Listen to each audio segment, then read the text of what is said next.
J'avais une petite intro pour expliquer qu'Éric Vidalinck est donc l'auteur de Pour une écologie numérique, un livre qui est sorti en 2019 et qui aujourd'hui s'occupe des questions de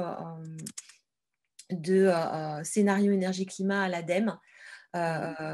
Et moi, j'avais envie de commencer sous l'angle de il y a quelques années, le numérique est arrivé en nous donnant l'impression qu'il allait résoudre tous les problèmes écologiques mondiaux. C'est un peu caricatural ce que je dis, mais j'imagine que ce n'est pas aussi simple que ça, Éric. Bonsoir à tous, à toutes. C'est un peu le point de départ de ma réflexion et de mon livre, en fait. Déconstruire cette intuition que naturellement, transition écologique et transition numérique y repèrent. Ce qui a été le discours dominant, ce qu'il est moins quand même, il me semble, aujourd'hui.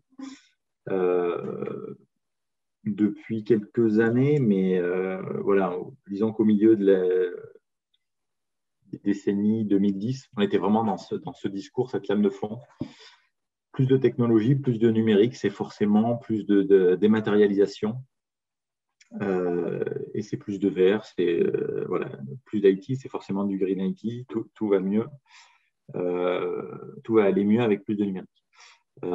Et ce propos, il est incarné de manière assez séduisante, hein, ceci dit, par Jeremy Rifkin, dans son ouvrage La troisième révolution industrielle, où, en gros, il réinscrit tout ça dans une temporalité très longue en disant on est passé de l'ère du charbon et de la presse à l'ère du pétrole et les masses médias à aujourd'hui, donc les premières révolutions industrielles, à aujourd'hui, l'ère du numérique, de l'Internet et des énergies renouvelables. Et c'est la coordination de ces deux révolutions technologiques et informationnelles qui va nous permettre de faire la transition écologique nécessaire. Bon, je le simplifie évidemment à l'outrance, mais disons que c'est le point de vue très technophile, synthétisé avec une partie de choses proposées qui sont assez vraies hein, par Rifkin, mais qui, selon moi, occupent une grande partie du sujet, notamment toute la matérialisée de la transition écologique et le fait que la transition numérique, pardon, et le fait que le numérique tout seul risque de ne pas suffire, voire même de pérenniser des systèmes qui doivent se transformer, des systèmes techniques, des réseaux énergétiques, des systèmes de mobilité, de bâtiments, etc., qu'on doit massivement rénover, transformer, décarboner. Et le risque, c'est qu'en pensant qu'en mettant juste un petit patch numérique sur ces infrastructures-là, sur ces systèmes-là, on résolve la question écologique. Donc voilà, donc c'est un peu le point de départ de mon livre. J'ai commencé à écrire quelques billets sur mon blog personnel hébergé chez Alter Eco au fil de l'eau. Et puis, j'ai été invité aux 50 ans de l'INRIA pour en parler ou sur France Culture. Et puis, à un moment, je me suis dit, tiens, ça vaut peut-être le coup d'essayer de rassembler tout ça. Et c'est comme ça, du coup, que j'ai écrit Pour une écologie numérique, publié en 2019. Voilà un peu pour l'histoire. Je vais rentrer un peu dans le vif du sujet et dans le contenu de mon propos. Alors, donc j'ai pas mal parlé de Rifkin, mais quand je positionne ma réflexion et mon ouvrage, dès le début, j'essaie de me positionner sur une cartographie, on va dire, des personnes qui réfléchissent à ces questions-là. Et je prends les deux points de vue un peu caricaturaux que sont Rifkin et Biwix, qui disent des choses intéressantes tous les deux, mais qui, selon moi, ne sont pas suffisantes ou manquent une partie des enjeux. Donc, Rifkin, c'est vraiment la proposition très technophile, technobéate. En gros, c'est parce qu'on n'a pas assez de progrès technique que la transition écologique ne se fait pas. Il suffit d'accélérer, de faire plus de renouvelables, plus de réseaux intelligents, connectés, etc. Numériser l'ensemble de l'infrastructure de transport. Et puis, on va optimiser, mieux remplir les camions, etc. Ça va bien se passer comme ça. Et de l'autre côté, on a Biwix qui dit, en fait, Rifkin, Biwix qui a écrit L'âge des low-tech, qui dit Rifkin, le problème, c'est qu'il n'a jamais mis les pieds dans une mine et qu'il occulte toute la dimension de matériel de ce dont il nous parle. Et Et il dit, en fait, il faut même penser comment se passer du numérique. Et il y a Éloi Laurent, qui avait fait, économiste à l'OFCE, qui avait fait une tribune en ce sens, en disant il faut qu'on se passe du numérique parce qu'il nous détourne des enjeux sociaux, sanitaires et environnementaux qui sont les nôtres aujourd'hui. Moi, je me situe en fait sur une ligne de crête entre ces deux positions parce que je pense qu'il n'y a pas de déterminisme technique, même si Rifkin appelle à une certaine régulation. Le fond du propos, c'est quand même laissons faire la techno, ça va bien se passer. Je pense qu'il n'y a pas de déterminisme technique, toutes les technologies sont politiques et en ce sens-là, il faut les discuter collectivement. Et de la même manière, je pense que le propos de Biwix aussi a plein de choses intéressantes, mais qu'il laisse de côté, enfin il occulte ou oublie le fait qu'en 2020, on est dans une dépendance de Sentier, qu'on le veuille ou pas, mais en fait, on s'est tellement engagé dans le numérique aujourd'hui qu'on doit faire avec. Et dire il faut laisser le numérique aujourd'hui, c'est comme dire aux dizaines de millions de Français qui utilisent leur voiture quotidiennement pour aller bosser, laissez votre voiture de côté, on fait sans. En fait, on a aménagé le territoire autour de la voiture depuis des années. Et donc, on ne peut pas s'en passer du jour au lendemain. Et c'est un peu la même chose avec le numérique. On a créé tellement de dépendance pour s'éduquer, se soigner, travailler avec le numérique que dire du jour au lendemain il faut s'en passer, ça ne marche pas. Essayez d'acheter un billet de train sans passer par une interface numérique aujourd'hui, vous allez vite comprendre que les gares sont plus faites pour acheter des billets de train, mais voilà, on achète des billets de train sur les applications. Et donc, j'essaie de me situer entre les deux en disant il faut probablement réduire la place du numérique, mais on doit sûrement prendre acte de là où on en est et dans une temporalité assez courte. On ne peut pas dire en 5 ans qu'il faut se passer du numérique. On peut imaginer des horizons très lointains en disant c'est quoi un numérique très différent, voire une société qui se dénumériserait à très long terme. Mais en tout cas, à un horizon de 5 ans, c'est inenvisageable sans un chaos complet. Et pour autant, la techno ne va pas nous sauver. Donc, j'essaie de me situer entre les deux. Ce que je fais d'abord dans mon livre, c'est rappeler quelle est la matérialité du numérique. C'est pas si trivial que ça. Derrière la pomme, il y a des composants, il y a des métaux, il y a des choses plus ou moins bien recyclables, des produits qui ont une traçabilité pas toujours extraordinaire, et c'est un des grands paradoxes, je trouve, de ce secteur-là. Le numérique permet de savoir tout sur nos emplois du temps, du matin au soir, sur nos déplacements, nos achats, nos recherches, etc. Et pour autant, si on veut vraiment savoir quelles sont les origines de nos composants utilisés dans nos terminaux et dans notre matériel numérique, c'est pas évident. Mais donc ça, c'est une des premières parties de mon travail, essayer de se focaliser là-dessus, sur la matérialité du numérique. Et tout ce qu'il y a derrière, vous voyez le smartphone qu'on a là, parce que la grande histoire, depuis 300 ans, la grande histoire industrielle, c'est une complexification sans cesse des matériaux mobilisés. Et le smartphone étant l'archétype de ça, c'est un objet qui tient dans notre poche et qui contient une soixantaine de composants différents. Alors qu'il y a un siècle, on utilisait à peu près 3 fois moins d'éléments pour l'ensemble des infrastructures qui nous entouraient. Donc, ce n'est pas simple de rentrer dans le détail de cette matérialité et de ces impacts du numérique. Et donc, pour ça, on utilise quoi?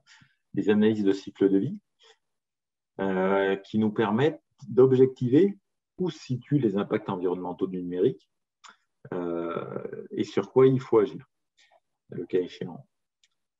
Ça permet déjà de dire que l'impact, ce n'est pas que la consommation d'énergie. La consommation d'énergie, ce n'est pas un impact en tant que tel, selon qu'elle est plus ou moins carbonée, qu'elle s'appuie sur des sources renouvelables ou pas. Enfin, il n'y a aucune source qui est totalement neutre en termes d'impact. Et en tout cas, derrière, il y a des systèmes techniques qui sont construits pour faire fonctionner ces systèmes énergétiques et ces systèmes numériques. Et c'est ce que les analyses de cycle de vie permettent d'appréhender. Et quand on fait des ACV sur le numérique, ce dont on se rend compte, c'est qu'on a des impacts qui résident principalement dans les phases de fabrication. Et ça, c'est vraiment une des une des révélations des analyses de cycle de vie, en fait. Vous prenez une voiture, 90% de l'impact, c'est l'usage. Vous prenez un smartphone, 80-90% de l'impact, c'est la fabrication. Donc, vous voyez, c'est un rapport totalement inverse par rapport à des biens de consommation courants comme les véhicules ou une chaudière ou autre. Et du coup, ça veut dire que c'est des leviers politiques, techniques, qui sont aussi différents. Il ne suffit pas de dire aux gens, ben, changez vos usages. Changez vos usages. En fait, ce qu'il faut, c'est changer les terminaux et le matériel qu'il y a derrière. Un exemple d'analyse de cycle de vie conduit régulièrement, ça c'est des publications ADEME. Donc vous voyez sur une dizaine de composants différents, la partie bleue, matière première, en fait, ça c'est uniquement sur les équivalents CO2, donc il y a plein d'autres choses qu'on regarde dans une analyse de cycle de vie, par exemple l'acidification, par exemple la consommation de matières non renouvelables, la biotique, etc. Là, si on s'intéresse uniquement à la question climat, ce qui est réducteur, mais ce qui est déjà une partie des impacts, on voit que la composante principale, c'est la barre bleue, donc c'est les matières premières utilisées pour les terminaux qui sont la principale part de l'impact. La partie utilisation en orange, en fait, vous voyez, est toujours assez limitée. Il y a des cas un peu atypiques comme les consoles vidéo ou les modems, où cette part peut atteindre 30 ou 40%, mais sinon, c'est plutôt de l'ordre de 10 à 20%. Donc ça, c'est, on va dire, toute une première partie de mon ouvrage, où j'essaie de regarder cette face de la médaille, mais j'essaie de ne pas m'en tenir à ça. C'est-à-dire que parler uniquement du numérique comme un fardeau, ça me semble occulter tout le potentiel de transformation dans le numérique recèle. Et pour ça, je prends, notamment pour illustrer ça, une toile de Pierre Soulages, qui je ne m'intéresse pas au noir, je m'intéresse à ce que le noir fait à la lumière. Et le numérique, pour moi, c'est un peu la même chose. Je ne suis pas un spécialiste du numérique, mais je m'intéresse à ce que le numérique fait à la société et permettrait de faire à la société. Donc oui, c'est quelque chose qui est très impactant,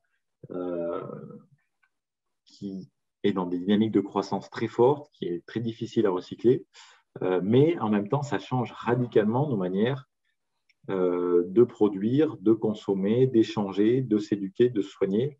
Et il faut regarder ça en même temps qu'on pointe les impacts numériques. Un exemple un peu caricatural, mais qui permet d'illustrer ça, c'est ici les ventes d'appareils photo. Donc, vous voyez les appareils compacts et les appareils réflexes. Les appareils compacts, c'est ce que vous avez en orange clair ici. Donc, vous voyez, en gros, depuis l'apparition du smartphone, il y a une dizaine d'années, le marché des appareils photo compacts a été littéralement annihilé. Parce que le smartphone est un objet à tout faire et qu'on a tous désormais un appareil photo compact dans nos poches. Donc, il y a des professionnels qui achètent encore des appareils réflexes. Mais voilà, c'est une illustration du numérique qui se substitue. Le smartphone, c'est un objet éminemment complexe, comme je disais, avec plus de 60 composants, qui rend ça très difficilement recyclable, mais ça rend des services absolument considérables. On peut discuter après du bien fondé de ces services, de la valeur qu'il y a derrière tout ça, mais là, c'est un exemple concret. Voilà. On ne fait plus d'appareils photo, on a des appareils photo qui sont introduits dans un objet numérique donné, en l'occurrence le smartphone. Donc ça, c'est un peu le point de départ, essayer d'objectiver ce que le numérique pèse et ce qu'il nous permet de faire. Et puis, j'essaie ensuite, dans les propositions de mon ouvrage, de proposer des manières de réconcilier ces deux dynamiques, transition énergétique et écologique, les remettre au bon endroit déjà, parce que la transition énergétique et écologique, c'est une finalité, il nous faut la réaliser. Mais on manque parfois de moyens. La transition numérique, en fait, il n'y a aucune obligation à la réaliser. C'est juste un outil, en fait. Choisir de numériser l'ensemble de nos activités, de nos modes de vie, il n'y a rien qui nous oblige à faire ça, si ce n'est se croire engagé dans un grand élan de modernité ou je ne sais quoi, mais enfin, il n'y a aucune injonction autre que celle qu'on se donne. Par contre, on sait qu'on est en train de saturer l'atmosphère de gaz à effet de serre et que ça risque de poser des problèmes à un horizon de relativement court terme sur la productivité agricole, le niveau des mers, les migrations de population, d'espèces animales, végétales, etc. Plein de sujets très importants pour lesquels voilà, c'est plus une option aujourd'hui, il faut s'en occuper.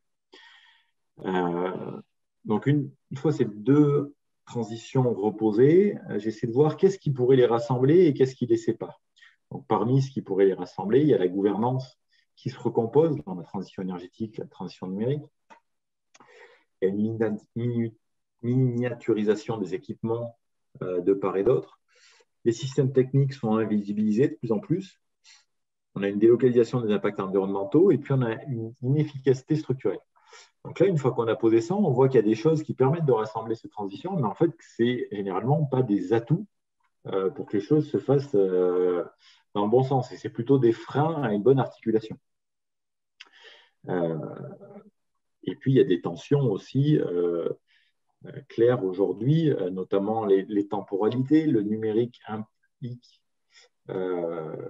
des temporalités très courtes. On renouvelle les smartphones au bout de 2 ans, les data centers sont changés tous les 7-8 ans.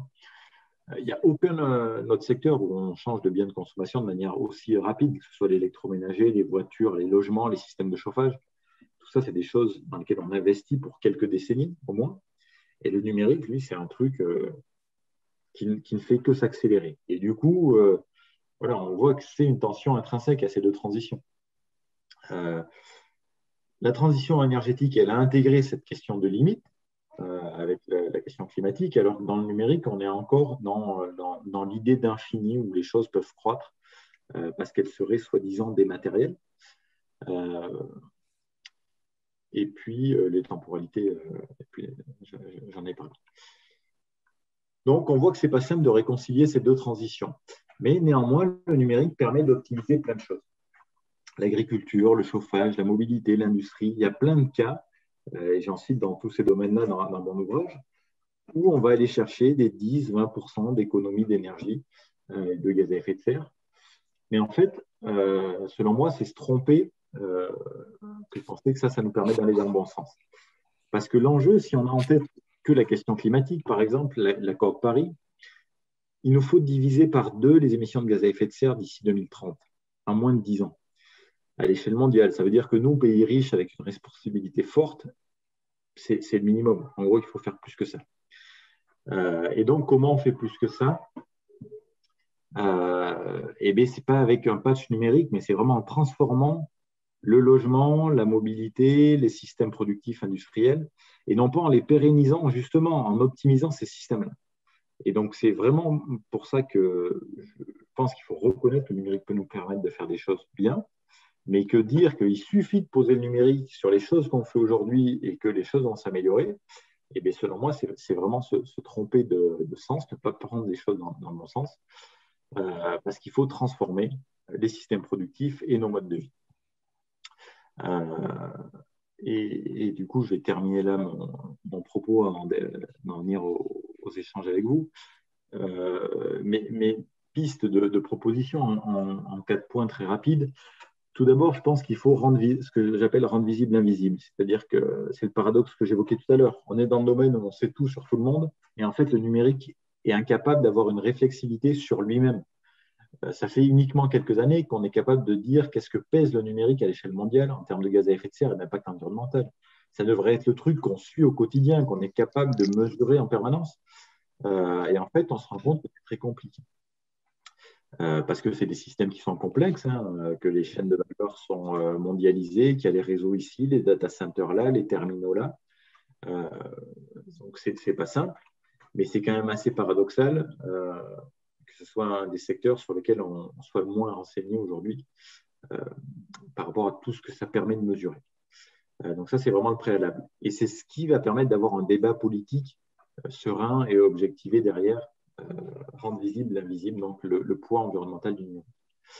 Ensuite, il faut clairement penser la sobriété numérique, c'est-à-dire continuer à penser le numérique partout, tout le temps, comme on le fait aujourd'hui, en disant ça va dans le bon sens, ça permet de moderniser, et puis de toute façon, le numérique, c'est vert. Donc, ça résout les questions écologiques. C'est clairement pas à la hauteur de ce qu'on sait du numérique aujourd'hui. Et dans beaucoup de cas, ça contribue à augmenter le problème écologique, à augmenter notre dépendance. Ça réduit notre souveraineté en plus, donc ça pose des questions éthiques et politiques importantes.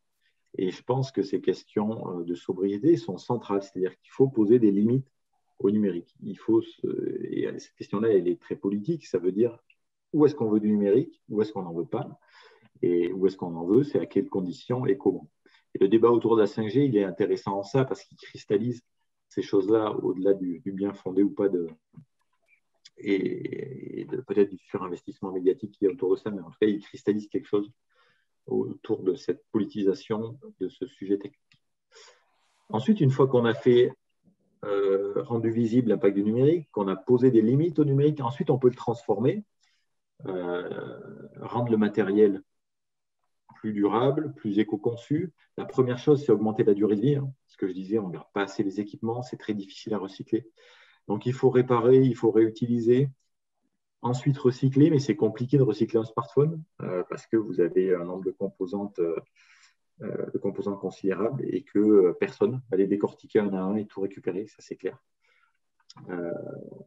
Donc, il faut vraiment travailler sur l'allongement de la durée de vie et l'éco-conception pour que demain, on soit capable de beaucoup mieux recycler.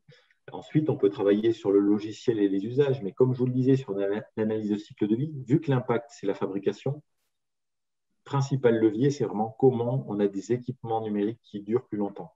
Que ce soit les data centers, que ce soit les réseaux, que ce soit les terminaux qu'on a dans nos poches ou les écrans sur nos bureaux. Et dernière de mes propositions, qui est une proposition un peu macro, mais du coup, c'est une fois qu'on a fait tout ça, où oui, le numérique peut être d'un recours assez puissant pour changer nos modes de vie, nos modes de consommation et nos modes de production, en nous permettant de réduire, de substituer et notamment de mutualiser.